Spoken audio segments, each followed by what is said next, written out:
গল্পের নাম আয়োজন, কলমে অনিন্দিতা। মাসের শেষে ইলিশ মাছ আনতে হবে শুনে চিন্তায় পড়ে গেল তপেশ। তাও আবার ছোটোখাটো আনলে হবে না, মিনিমাম 1 কিলোর উপর ওজন হওয়া দরকার।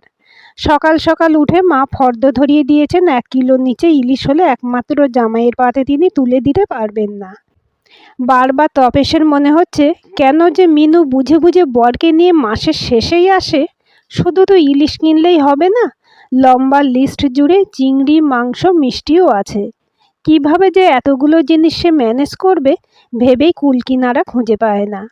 ছাপোষা মধ্যবিত্ত পরিবারের একমাত্র ছেলে তপেশ, প্রাইভেট সেক্টরে অতি সাধারণ পোস্টে চাকুরিরত।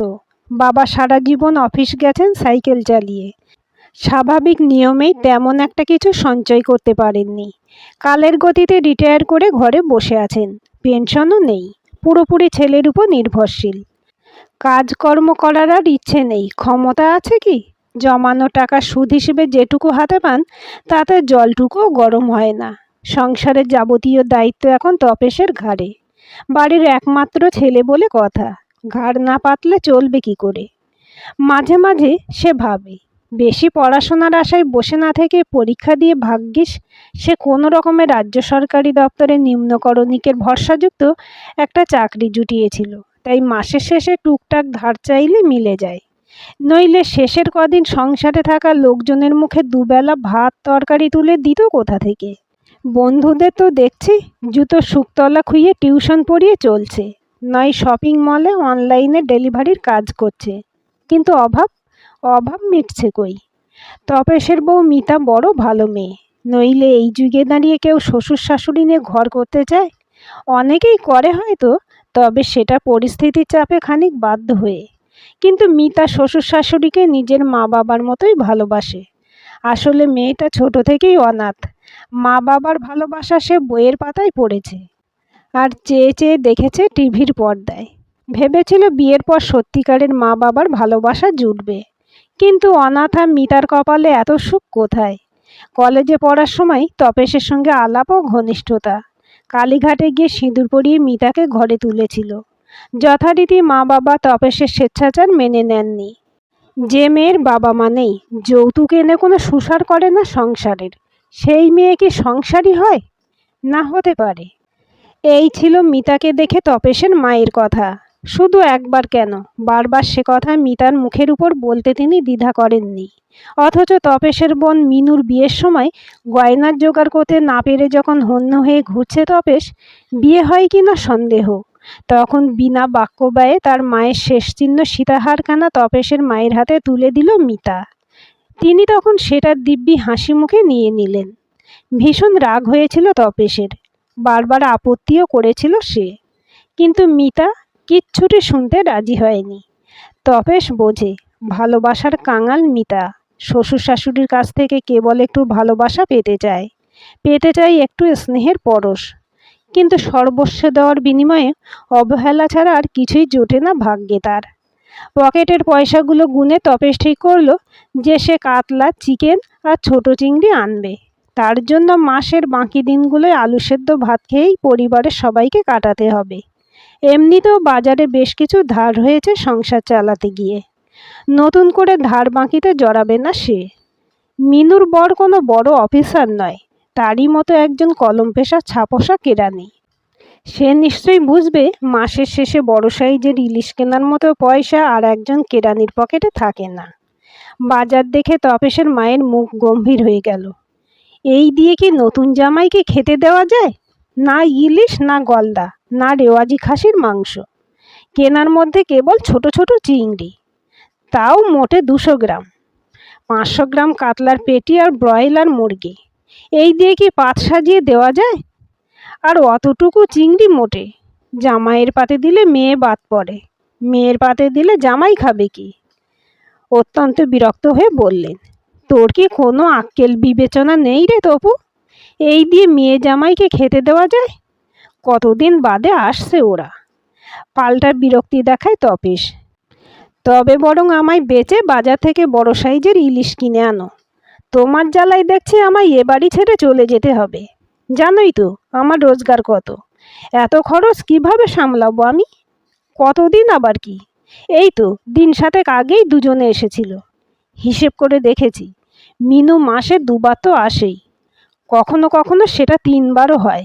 সঙ্গে জামাইও থাকে। পরের দিন জামাই চলে গেলেও মিনু দিন তিনে করে থেকে যায়। প্রতিবার এমন আদর আপ্যায়ন করতে হলে আমায় দেখছি ধার করা শেষে খারাপ কোনো পথ বেছে নিতে হবে। নিজের বাড়িতে মিনু আসবে না? দাদা হয়ে দিন গুনে রাখবি তুই? বিয়ে হয়ে গেছে বলে কি আমার একমাত্র মেয়েটা পর হয়ে গেছে? তুই কি বলতে চাইছিস? ঠিক করে বল দেখি তবু। বলতে কিছুই চাইছি না মা, সবই তুমি বুঝতে পারছো। মিনুর আসা যাওয়া নিয়ে আমার কোনো আপত্তি নেই। বাবার বাড়িতে মেয়ে আসতেই পারে, কিন্তু প্রতিবার আসা যাওয়াতে যদি এত খরচ হয়, তবে আমার পক্ষে সে খরচ বহন করা সম্ভব নয়। এইটুকুই বলতে চাইলাম। এর চেয়ে স্পষ্ট করে বলার ভাষা আমার জানা নেই। ছেলেকে মুখের উপর কিছু বলতে না পেরে রেখা দেবীর সমস্ত রাগ গিয়ে পড়ল মিতার উপর। কোন মন্ত্রে সে বশ করেছে তার একমাত্র চাকুরিরত ছেলেকে? ছোটোখাটো হলেও সরকারি একটা চাকরি তো করে, অথচ একটা বড় সাইজের ইলিশ মাছ আনতে পারে না বাড়ির জামাইয়ের জন্য। এও কি সম্ভব? নির্ঘাত মিতাই বরের মাথা খেয়েছে। একমাত্র বোনের বর বাড়িতে আসছে, এ কি যে সে ব্যাপার? যত্ন আতি না করলে হয়? তপু তো নিজের কোনো শ্বশুর বাড়ি নেই, আদর যত্ন পাওয়ার কপালও নেই। কি বুঝবে সে আতিথেয়তার? সোজা সরল ছেলে পেয়ে মামা মামি তো কোনো রকমে ভাগ্নিকে গচিয়ে গ্রামের বাড়িতে পিঠ টান দিয়েছে। কথা শোনানোরও উপায় রাখেনি ছাই। ভুলে কোনোদিন ফিরেও তাকায় না। শ্বশুর বাড়িতে জামাইয়ের আদরের মর্ম বেচারা তপু বুঝবে কোত্থেকে? সব কথাই আড়াল থেকে শোনে তপেশ, মুখে কোনো উত্তর দেয় না। অনেক দিন ধরেই দেখছে সে মিতাকে আড়ালে চোখের জল ফেলতে। আজ রাতেই একটা হেস্তনেস্ত করবে ভেবে তখনকার মতো সে বাড়ির বাইরে বেরিয়ে যায়। দুপুরবেলা খাওয়ার আয়োজন দেখে মুখ গম্ভীর হয়ে যায় দেবেশের। নিজের রাগ গোপন করার চেষ্টাও করে না সে। পাশে বসা তপেশকে শুনিয়ে শুনিয়ে বলে, শ্বশুর বাড়ি গিয়ে লোকে ইলিশ খায়, চিংড়ি খায়, পাঁঠা খায়, সেখানে আপনারা দেখছি ছোট চিংড়ির পোলাও, দই কাতলা আর ব্রয়লার কষা দিয়ে দিব্যি কাজ সেরে ফেললেন। জামাই আদরের ভালো বুদ্ধি বের করেছেন কিন্তু। নিজের অপারগতার জেরে হীনমন্যতায় ভোগা মিনুর বাবা জামাইয়ের সামনে নতমস্তকে বসে থাকেন। থালায় পড়ে থাকা ভাতটুকু আর নামে না গলা দিয়ে। জ্বলন্ত দৃষ্টিতে মিতার দিকে তাকিয়ে রেখা দেবী জামাইকে উদ্দেশ্য করে নরম সুরে বলেন, কি করবে বলো বাবা? আজ বাজারে ভালো জাতের ইলিশ ওঠেনি। বাজার থেকে ফিরেই বলছিল তপু, কাল তোমায় কিলোখানিক ওজনের ইলিশ, তেল আলো খাসি একসঙ্গে খাওয়াবো। দেখব তখন কত খেতে পারো। খেতে ভালোবাসো এই কি কম কথা বাবা? লেগ পিস ঠোঁট চিয়ে অম্লান বদনে মিতার বর দেবেশ বলে ওঠে, দাদা আপনাকে মিথ্যে বলেছে মা। আসলে ১,৫০০ টাকা কিলো তো, কেনার ক্ষমতা সকলের থাকে না। অনেকক্ষণ ধরে সহ্য করছে দেবেশের বিঁধিয়ে বলা বাক্যবাণ। আর সহ্য করতে পারে না তপেশ। বাবার নিচু মাথা দেখে কষ্টে বুকটা তার ভরে যায়। দেবেশ তো অন্য অফিসে তারই মতো পোস্টে কাজ করে। সে কি জানে না মাসের শেষে একজন কেরানির পকেটের অবস্থা কেমন থাকে? তাহলে এমন কথাগুলো মুখের উপর বলে কিভাবে? দেবেশের দিকে তাকিয়ে সে বলে ওঠে, একদম একদম একদম ঠিক বলেছ তুমি। আসলে ছাপোষা কেরানি তো। মাসের শেষে ১,৫০০ টাকা দিয়ে ইলিশ খাওয়ানোর ইচ্ছে থাকলেও পকেট পারমিট করে না। কিন্তু তোমার ভাবনা দেখছি বেশ উদার। হাতে দেদার টাকা পয়সাও রয়েছে। দুপুরবেলা নিয়মিত ইলিশ চিংড়ি খাসি খেয়ে থাকো। তোমার পক্ষে তো একটা ইলিশ কেনা কোনো ব্যাপারই নয়। কাল সকালে আমার সঙ্গে বাজারে যেও না হয়। দেখে শুনে বেছে বুঝে নিজের হাতে শ্বশুর শাশুড়ির জন্য ১.৫ কিলোর একটা নধরকান্তি ইলিশ নিয়ে এসো। সবাই মিলে জমিয়ে খাওয়া যাবে। তোমার পছন্দের রেওয়াজি খাসি না হয় আমি নিয়ে আসবো। ইলিশ কেনার ভয়ে কিনা জানা নেই, সেদিন গোটা সন্ধেটা মিনুর সঙ্গে ঝগড়াঝাটি করে রাতের বেলা দেবেশ নিজের বাড়ির পথে রওনা হয়ে গেল। বন্ধ ঘরের আড়াল থেকে তর্জন গর্জন কান্নাকাটি সবই রেখা দেবীর কানে গেল। মিতার তো বটেই, শ্বশুর শাশুড়ির হাজার অনুরোধেও জামাই এক রাত্রি শ্বশুর বাড়িতে থাকতে রাজি হলো না। কাঁদতে কাঁদতে মিনুও দেবেশের সঙ্গে গেল। যাবার সময় মিতার দিকে জ্বলন্ত চোখে তাকিয়ে বলল, হাজার শত্রুরের ভাগ্যেও যেন তোমার মতো বৌদি না জোটে। একটু বাপের বাড়ির আদর খেতে এসেছিলাম, তাও তোমার সহ্য হলো না। রেখা দেবীর বুকের ভেতর আগুন জ্বলছে। মেয়েটা এসেও একটা রাত্রি থাকতে পেল না। মিতার জন্য, কেবল মিতার জন্য তার একমাত্র মেয়েটা চোখের জল ফেলতে ফেলতে বাড়ি থেকে চলে গেছে। ছেলে হয়েছে পর, জামাইয়ের জন্য কেউ অত সস্তার খাবার আনে? তার উপর তপেশ যেভাবে কথাগুলো বলল, আর কি জামাই কোনোদিন এ বাড়িতে পা দেবে, নাকি মিনু আসতে পারবে? আজ শেষ দেখে ছাড়বেন বলে মিতার ঘরের দিকে দৃঢ় পদক্ষেপে এগোতে লাগলেন তিনি। উত্তেজিত রেখা দেবী নানা দোষারোপের পর যেই না মিতার গায়ে হাত দিতে যাবেন, অমনি কোত্থেকে যেন এসে পড়ে তপেশ। বোধহয় ঠিক এই মুহূর্তটার জন্যই সে দরজার বাইরে অপেক্ষা করছিল। মায়ের দিকে তাকিয়ে সে গম্ভীর মুখে বলে ওঠে, মায়ের সম্মান রক্ষা যেমন একজন সন্তানের দায়িত্ব, তেমনি বউয়ের সম্মান রক্ষাও একজন স্বামীর দায়িত্ব। যেমন আমি তোমার ছেলে, তেমনই মিতারও স্বামী। লোকজন ডেকে ধুমধাম করে না হলেও অগ্নিসাক্ষী করে সেদিন মিতার দায়িত্ব নিয়েছি মা। গর্ভধারিণী তুমি। আমার কষ্ট না বুঝলেও মিতা কিন্তু বোঝে। তুমি ভাবো সরকারি চাকরি মানে দেদার আয়, কিন্তু মা, চাকরিটা সরকারি হলে কি হবে? আয় ভীষণই সীমিত। ইচ্ছে হলে ইলিশ, চিংড়ি, পাঁঠার মাংস কিনতে পারি না।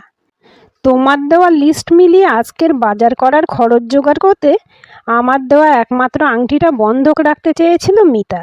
কিছুতেই রাজি হইনি আমি। নিজের দেওয়া অতি সাধারণ জিনিসটা কিভাবে ফেরত নিই বলো দেখি মা? তোমাকে আর বাবাকে বড্ড ভালোবাসে গো মেয়েটা।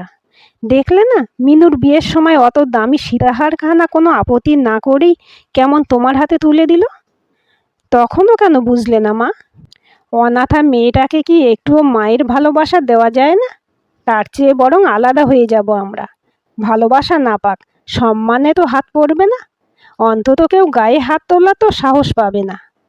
স্তম্ভিত হয়ে যান রেখা দেবী। এ কি বলছে তাদের বাধ্য ছেলে?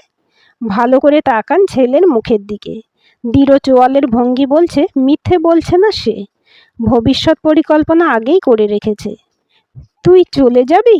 বুড়ো বাবা মার কথা একবারও ভাববি না? নিজের স্বার্থ এত প্রিয় তোর? তোমরা কখনো ভেবেছো আমার কথা? তোমাদের নিজেদের নিয়েই মশগুল। মিনুর ভালো মন্দ ভাবো, আর আমিও তো মানুষ।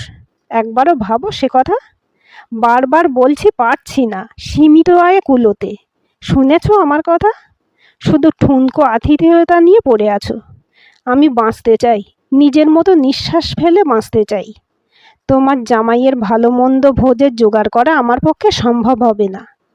বিপদ বুঝে রেখা দেবী হতছেদ্যা করা বৌমাকেই প্রাণপণে আঁকড়ে ধরেন। এই বুড়ো বুড়িকে ফেলে রেখে তোমরা চলে যাবে বৌমা? হয়তো ঠিক ভুল বুঝতে পারিনি এতদিন। বয়স হয়েছে তো। খোকা না হয় আমাদের ভুল বুঝলো, তুমিও কি আমাদের ভুল বুঝবে? আমি তো তোমাদের সঙ্গেই থাকতে চাই। ছোট থেকেই যে মা বাবা হারা গো মা। সবাই শুধু করুণা করেছে, কেউ ভালোবাসেনি। তপেশকে বিয়ে করার পর ভেবেছিলাম নতুন করে বাবা মার ভালোবাসা ফিরে পেলাম। মাথা নিচু করে রেখা দেবীকে প্রণাম করে মিতা। তোমরা থাকতে দিলে আমি কোথাও যাব না। মনের ভেতর তোলপাড় চললেও ছেলের শক্ত মুখের দিকে তাকিয়ে কঠিন কথাগুলো গিলে নেন রেখা দেবী। বিয়ে হয়ে আসা স্তক মেয়েটাকেই গালিগালাজই করেছেন, ভালো করে খেতেও দেননি। ভালো কথা বলা তো দূরস্থান, আজ তো ভাতটুকুও জোটেনি দুপুরে। অথচ মেয়েটা নিঃশব্দে তাকে ভালোবেসে, তার পরিবারের সদস্যদের ভালোবেসে দিনের পর দিন সেবা করে গেছে। কিন্তু স্বামীর কষ্ট দেখে বিরক্ত হয়ে যদি এখন তার ছেলেকে নিয়ে আলাদা হয়ে যায় মিতা, তখন কি করবেন তিনি? যেটুকু আছে সেটুকুই বা চলবে কিভাবে?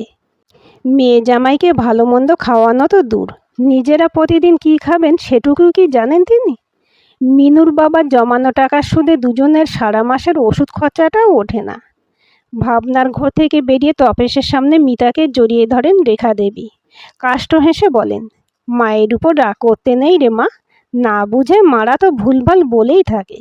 চল, আজ তুই আর আমি একসঙ্গে খাবো। হেসে ওঠে তপেশ। শাশুড়ি বৌমার এই মধুর সম্পর্কই তো সে এতদিন ধরে চেয়ে এসেছে। কিন্তু সত্যিই কি সম্পর্কের মধ্যেকার টানাপোড়েনের কাঁটা উপড়ানো এত সহজ? এত সহজ সব কিছু মিটিয়ে নেওয়া? চিরাচারিত শাশুড়ি বৌমার দ্বন্দ্ব ভুলে রেখা দেবী কি অন্তর থেকে কখনো মিতাকে আদরের বৌমা হিসেবে মেনে নিতে পারবেন? আদরে ভালোবাসায় ভরিয়ে দিয়ে হৃদয়ের বাঁধনে বাঁধতে পারবেন মিতার গর্ভে থাকা পরবর্তী প্রজন্মের সদস্যকে? আজকের গল্পটি কেমন লাগলো কমেন্ট করে জানাবেন। ভালো লাগলে লাইক হাইপ শেয়ার করবেন আর চ্যানেলটি সাবস্ক্রাইব করে বেল আইকনটি ক্লিক করে রাখতে ভুলবেন না।